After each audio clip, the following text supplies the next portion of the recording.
Hello, ici Ellie de La Voix qui crie dans le désert, le podcast du groupe de méditation Inuani, groupe qui médite avec des personnes du monde entier sous la guidance spirituelle de Rodolfo et de sa femme Viviane. Et aujourd'hui, on se retrouve pour un nouvel épisode où je vais vous parler du spiritisme et de toutes les contradictions qu'il y a en lien avec ça, tous les tabous, parce que je pense sincèrement que maintenant on est à une époque où l'humanité, elle est prête à aller plus loin, elle est prête à casser certaines barrières mentales, certains schémas qui ont été mis en place depuis trop longtemps et qui bloquent notre évolution spirituelle. Dans la plupart des systèmes de croyance, dans les mouvements spirituels, dans les mouvements religieux, il y a des rituels, il y a des cérémonies, il y a certaines pratiques où il y a des phénomènes avec des états modifiés de conscience, où on peut observer des manifestations de plusieurs natures. Donc il y a des états de transe, il y a des états qu'on appelle des états de possession divine, il y a plein de choses, et elles sont attribuées à différentes choses selon le système de croyance avec lesquels on est en train de les vivre. Par exemple, pour la religion, ça va être la canalisation d'un certain saint, ça va être une manifestation divine de Jésus, de la Vierge Marie, qui est en train de se faire à travers nous. Et bon, eux, ils parlent pas de canalisation parce que c'est pas leur... ils canalisent pas, c'est d'autres mots, c'est une manifestation. Et dans ces canalisations, parce que c'en est en fait, il y a des personnes qui commencent à parler d'autres langues, des langues qui sont incompréhensibles, et à ce moment-là, on accepte, selon les croyances, que c'est l'Esprit Saint, que c'est la Vierge Marie, que c'est Jésus, ou quoi que ce soit, qui est en train de parler à travers nous. On les voit pas, ces saints, mais on accepte que c'est effectivement leur présence et qu'elle se passe par ceux qui sont en train apparemment d'être, entre guillemets, possédés par eux sur le moment. Et on peut accepter ça comme une bénédiction divine, comme faire des rituels avec, faire des messes de guérison, enfin tout ça.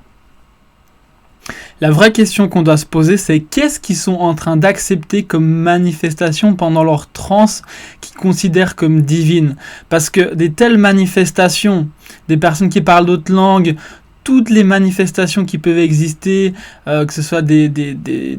messages, des choses comme ça, il y en a dans toutes les pratiques spirituelles du monde. Simplement, on met d'autres noms, il y a d'autres croyances, mais finalement, c'est les mêmes phénomènes. Parce que si on est chaman, qu'on prenne une plante ou pas, ou alors qu'on est en train de faire une forme de bouddhisme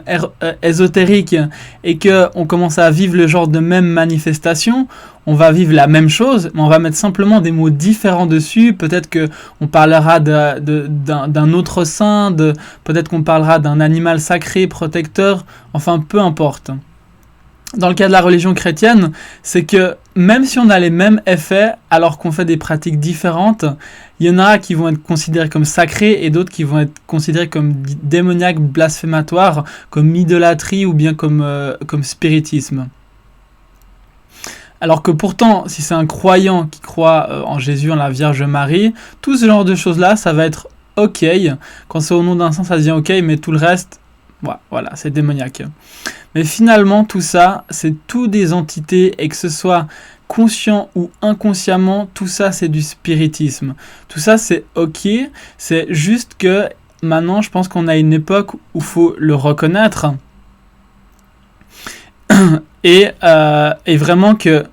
finalement, on peut même se poser la question, comment est-ce qu'une telle contradiction aussi évidente, elle peut continuer à exister ? Personnellement, je pense que c'est parce que l'humanité, elle est trop matérielle, elle est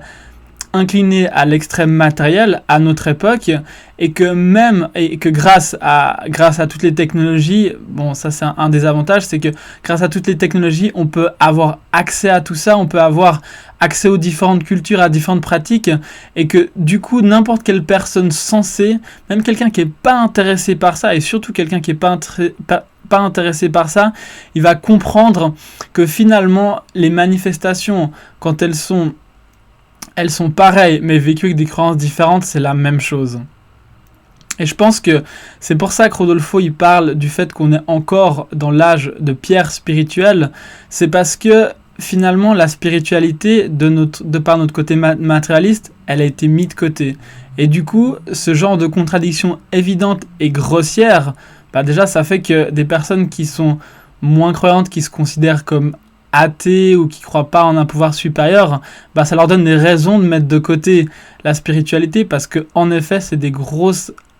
contradictions qui sont évidentes. Et je pense vraiment sincèrement que maintenant c'est le temps de passer au-dessus de ça, de passer au-dessus de tout ça et de comprendre que finalement toutes les entités, qu'elles soient basses, moins basses, parce que tout ce qu'on va faire comme spiritisme, que ce soit à travers nos différentes pratiques, finalement ce qui va se passer, ce sera avec des entités qui sont en lien avec notre niveau d'évolution spirituelle. Ce sera pas Jésus, ce sera pas la Vierge Marie, ce sera pas l'entité Jésus qui est venu sur terre à un certain moment, à une certaine époque, qui va se mettre à parler à travers nous. C'est une entité qui a le même niveau de conscience que nous, qui va prendre nos croyances, qui va prendre les images qu'on a envie de voir et nous montrer ça, et elle va se manifester à travers nous. Et nous, dans notre évolution, on n'est pas spécifiquement intéressé par ça. Quand on fait la méditation avec le groupe, on n'est pas spécialement intéressé par des manifestations. Nous, on évolue et on sait que les entités qu'on va rencontrer progressivement dans notre parcours, déjà à force de méditation, on va devenir de plus en plus conscient du monde invisible, donc on va rencontrer différentes entités, mais ce ne sera pas des entités dont on aura peur, et ce ne sera pas des entités qu'on aura forcément envie de les canaliser, ce sera simplement notre réceptivité, notre capacité à voir ces choses-là, pour ensuite, finalement, les transcender à chaque niveau de conscience qu'on passe. Finalement, on va laisser tous ces entités-là, parce que au fur et à mesure de notre évolution, on va rencontrer des entités qui vont être au même niveau que nous. Voilà, alors j'espère que vous avez trouvé ça intéressant. Je répète que je fais pas ça pour heurter la sensibilité de qui que ce soit ou de quoi que ce soit. C'est vraiment au nom de l'évolution. Je pense que maintenant, on est vraiment à une période clé où, avec l'ouverture du monde, l'ouverture de sociétale sur plein de sujets, je parlais la dernière fois de tabous qui sont en train de s'ouvrir au niveau sociétal. Je pense que maintenant, il faut qu'on les ouvre au niveau spirituel aussi. Et ça en fait partie, le spiritisme, il en fait partie, ça fait partie des tabous que plusieurs grands maîtres spirituels pendant des années, ils n'ont pas parlé de ça parce que justement, ils savaient qu'ils allaient être mis de côté. Pourtant, c'est quelque chose qui est omniprésent, qui est là tout le temps et c'est pas quelque chose dont il faut avoir peur. Je vous rappelle que si vous méditez pas encore avec nous et que ce que je dis vous intéresse, ça vous interpelle, vous pouvez venir essayer de méditer avec le groupe. On médite plusieurs fois par semaine ensemble. Je vous laisse simplement vous inscrire en cliquant sur le lien juste en dessous et vous allez recevoir les liens à chaque fois qu'on médite, chaque jour qu'on médite ensemble.